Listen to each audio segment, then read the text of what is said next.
আৰু বনৰগাঁও ভীষণ বৰষুণৰ মাজতো ৰাইজৰ অভাৱনীয় উপস্থিতি আমাক প্ৰেৰণা দিয়ে। মই নিশ্চিত যে এইবাৰ বিটিআৰৰ নিৰ্বাচনত বিজেপিয়ে এটা সুন্দৰ ফলাফল কৰিবলৈ সক্ষম হ'ব। আপোনাৰ এটা ভাষণে সমীকৰণ সলনি কৰিছে যে প্ৰথম শ্ৰেণীৰ নাগৰিক দ্বিতীয় শ্ৰেণীৰ নাগৰিক সলনি চাওক, আমাৰ ভাৰত অসম বিটিআৰ কতোৱে কোনো দ্বিতীয় শ্ৰেণী থাকিব নালাগে, সকলোৱে প্ৰথম শ্ৰেণী হ'ব লাগে।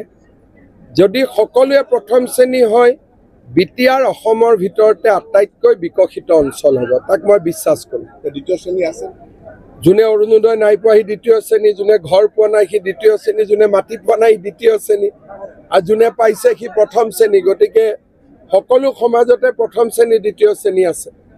গোমাৰ পৰিৱেশ দেখি কি কৈছে? গোমাত মই ভাবোঁ যে বিজেপিয়ে অলপ আৰু কষ্ট কৰিব লাগিব, কিন্তু আমি জিকিম।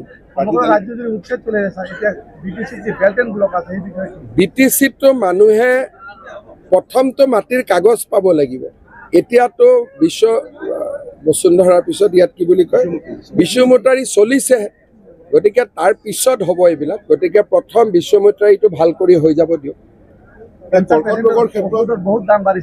মইতো শুনা নাই, চবতো প্ৰধানমন্ত্ৰী আৰোগ্য যোজনা 5 লাখ টকা এটা ফেমিলি 1 বছৰত পায়।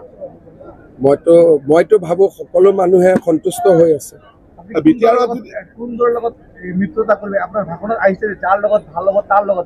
এইটোতো মই কোৱা নাই, মই কৈছো যে BPF UPPL এক হ'ব লাগে, যাতে আমি কোনো চিলেক্ট কৰিব নালাগে।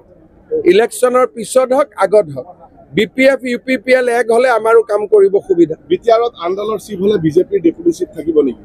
চব প্ৰথমতে কেইটাত ইলেকশ্যন খেলিম, কেইটাত জিকিম, তাৰ পিছত চিফ বহুত দূৰ।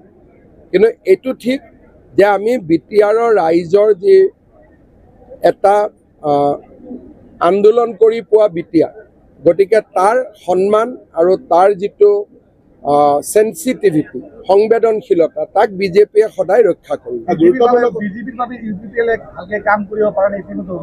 তেনেকুৱাটো মই কোৱা নাই। মই কৈছোঁ যে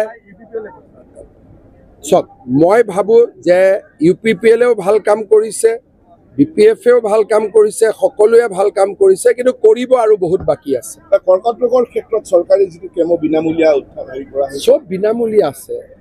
হস্পিটেলত যে দাম বাঢ়া বুলি কৈছে, এইটো দাম চৰকাৰৰ কাৰণেহে বাঢ়িছে। কাৰ্ডখন দিলে টকাটোতো চৰকাৰে দিব লাগিব, গতিকে কাৰ্ডখনতো সকলো বিনামূলীয়া। গতিকে তাত লিখিছে বেডৰ দাম 1200 টকা হ'ল। এই 1200টো কোনে দিব? এতিয়া কেন্দ্ৰীয় চৰকাৰেহে দিব বা আমি দিম, পাব্লিকেতো দিব নালাগে। খালি 10,000 টকা যিটো এডভান্স লয় বুলি কৈছিল, সেইটো ভুল কথা। সেইটো মই আজিৰ পৰাই বন্ধ কৰি দিব কৈছোঁ। আজিতো ইমান ঘোষণা কৰিলো, গোসাইগাঁৱত কিমান ট্ৰেইন ৰখাই দিম বুলি ক'লো। গোসাইগাঁৱতো মানুহৰ এইটোৱে মেইন দিব।